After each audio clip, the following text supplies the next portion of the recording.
Welcome, fellow entrepreneurs and goal getters, to Entrepreneurial Elevation, Unleashing Greatness Within, with myself, your host, Kelley Beveridge. And on today's episode, we're going to talk about how to build confidence within ourselves as we go after our goals. Because I think we all can agree that one of the biggest killers of our dreams is self-doubt, and the lack of confidence we have in ourselves that we are capable to do and become who we need to achieve the things that we set out for ourselves and desire. And so how the heck do we build confidence within ourselves anyways?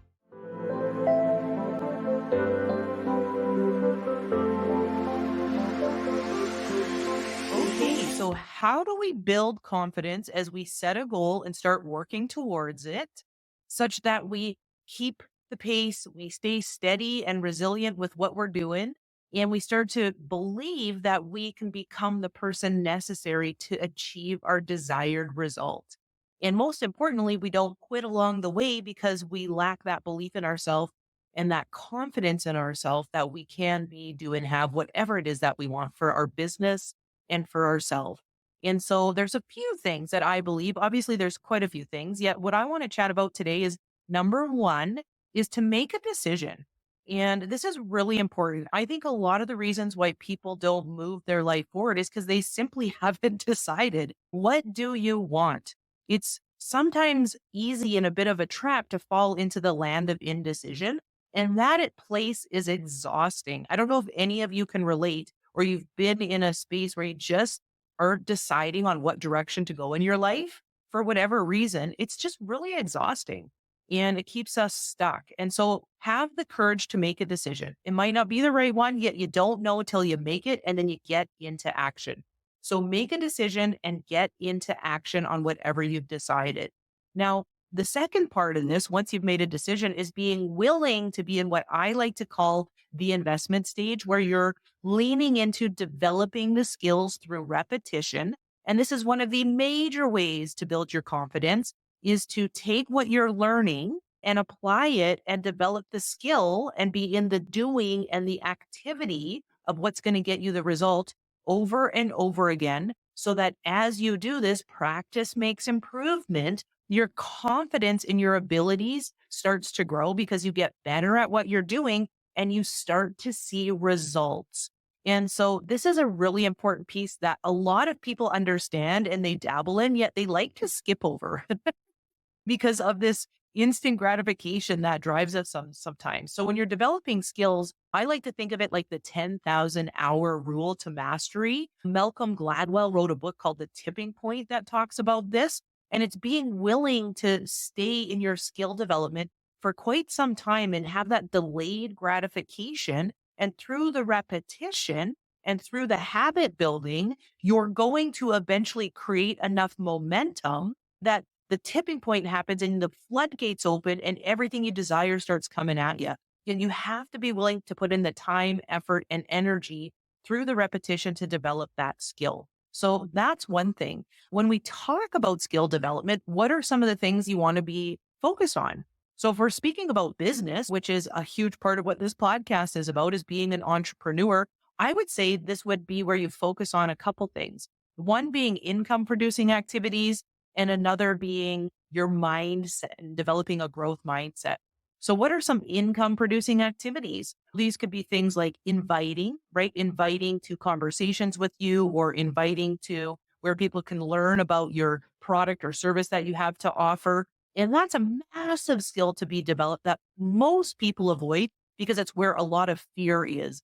Fear of the rejection, of people saying no, of what people are going to think, or are you smart enough? How are you going to sound? So a lot of our internal fears fire and red flags pop up when we start developing the skill of inviting. I'm the same as well, yet I've done it now thousands of times. And every time I go to invite, I still get a little bit nervous, yet I'm so much better at just leaning into it, ripping off the Band-Aid and doing it anyways. So inviting, what if you became a master inviter? What would your business look like? What about presenting and the ability to be able to share the value of what you have to offer such that it supports somebody's need?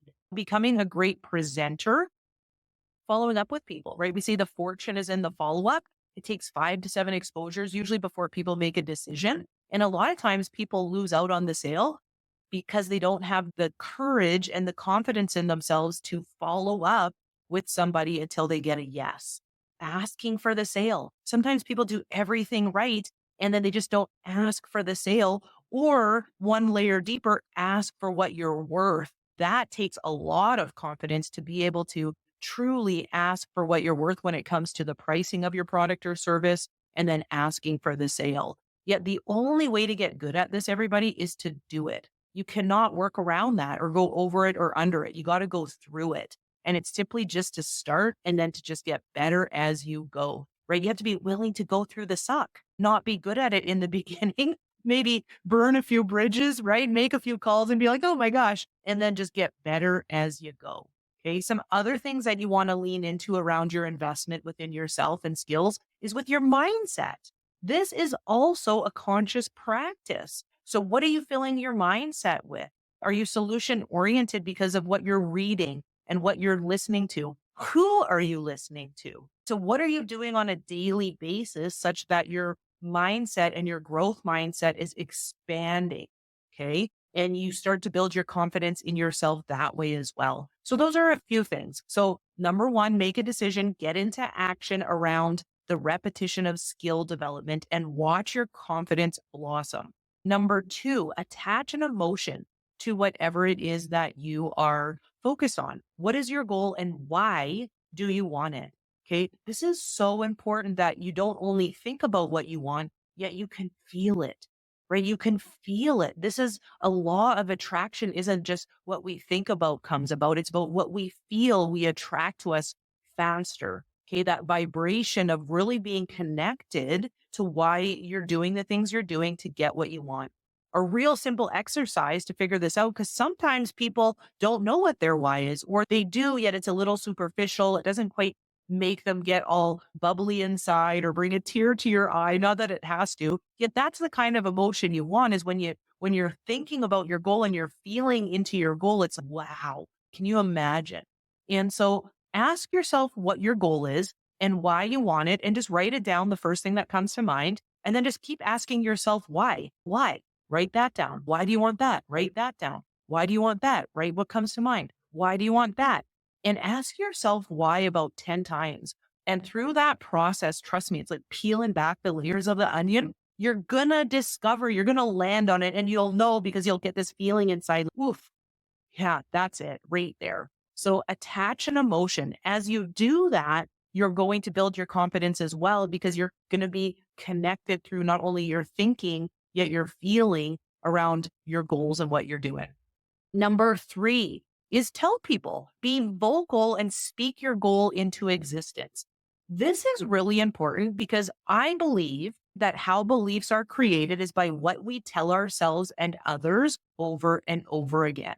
Okay. So if you're in a space where you're having a goal and you're working within your business, or you're working on personal or professional goals, and you're in action and there's just this little part of you that's got some self doubt where you don't quite believe it's possible, even though you want it to be, right? So the more you tell people, the more you're going to believe.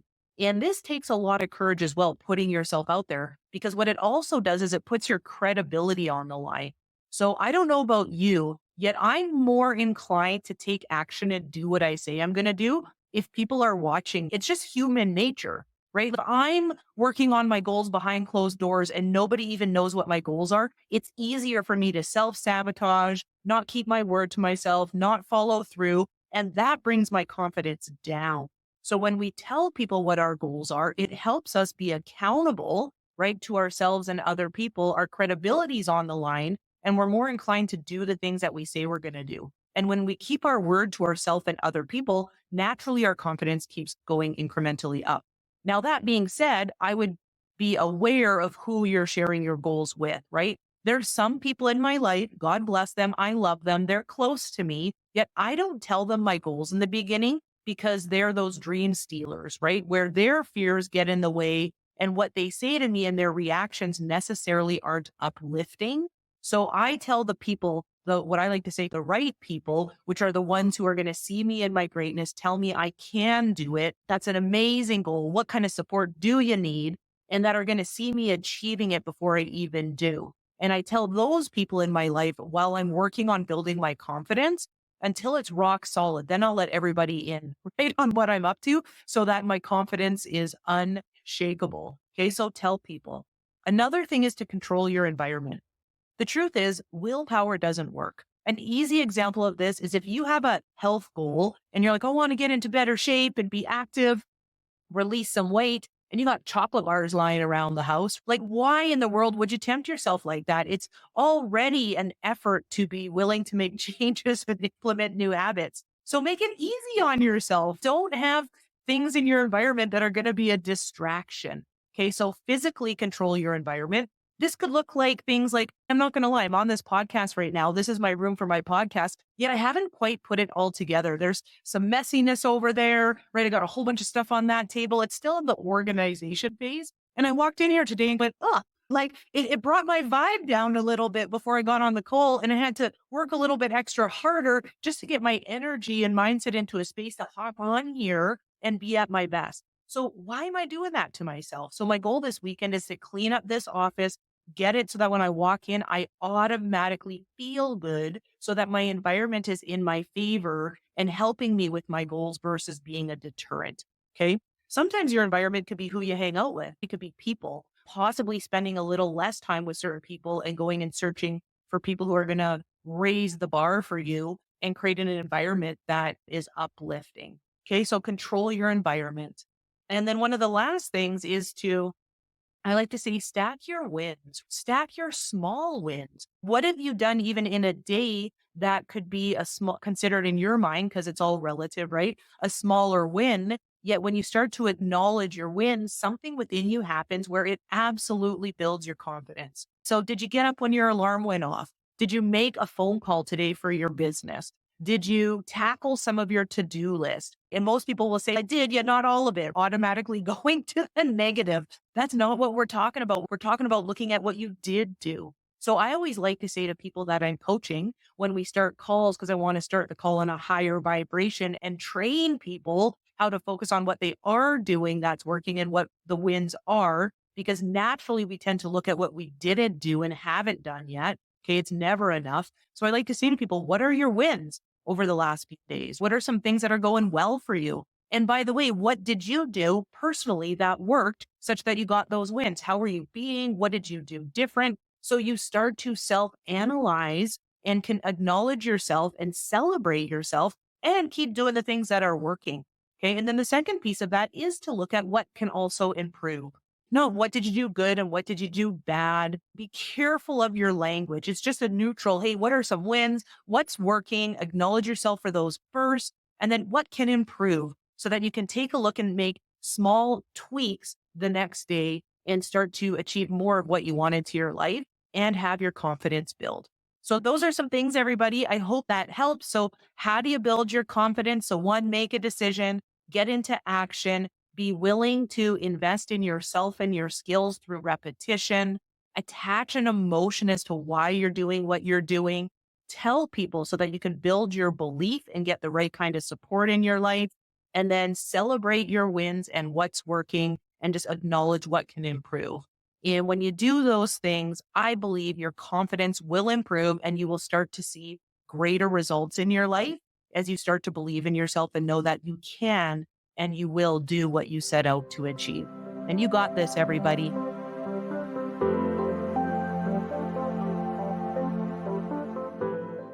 Thanks for listening, everybody, to my episode on how to build confidence. I hope there was value in that for you. My goal for myself is always to build my confidence so that I come from a space of believing in myself, because I know that the most important person that needs to believe in what I'm doing is me. And I want that for all of you as well. And so if you did receive value, which I hope that you did, I would encourage you to go and like and follow my podcast and leave this episode a positive review if you can. Also, I want to support you in continuing to invest in yourself and practice that repetition of your skills, both with business activity and with your mindset. So if you go into my show notes, there will be a link to subscribe to my daily newsletter. And when you do that, you'll get a free daily activity tracker. There's a lot of good stuff on there to track daily around your skill set in your business, and then also with your mindset. And there's also a space in there every day too to write down your wins, what's working and what can improve. And so that's available to you for free. And then lastly, also I have a online course around goal setting and goal achievement. If you like the links below as well, you can take that. It's $97 and you can have it for as long as you like to go in there into the online course. And it'll just support you in getting clear on your goals and setting your goals and having a plan. And when obstacles and fear pops up, give you some tools on what to do so you stay the course. Just thanks everyone. With love, greatness, and success, it's Kelley Beveridge, and thanks for listening.